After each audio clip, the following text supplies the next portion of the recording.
એ જગાભાઈ બોલો હો ને? હા હા બોલો બોલો. જગાભાઈ, કાલ તમે મારી હોટલમાં રૂમ બુક કર્યો તો તમારી ગર્લફ્રેન્ડના બર્થડેના સેલિબ્રેશન હાટું, હા કર્યો તો ને ભાઈ.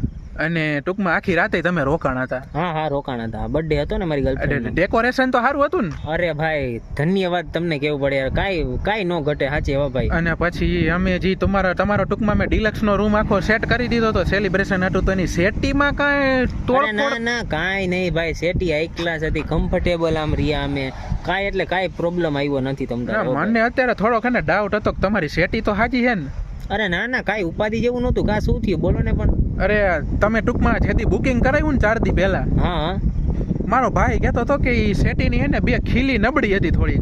હા ના એવું કાંઈ થયું નહોતું આપણે. અરે પણ સાંભળો તો ખરી. હા બોલો ને. ભાઈ મારા ભાઈ અચાનક કીધું કે આ જોલા આવવાના હે ને ભાઈ જેને બુક કરાવ્યું છે, હા તો એની સેટીમાં ખીલી મારવાની ભૂલી ગયો તો ઈ ટૂંકમાં ઈ રૂમમાં ખીલી મારવા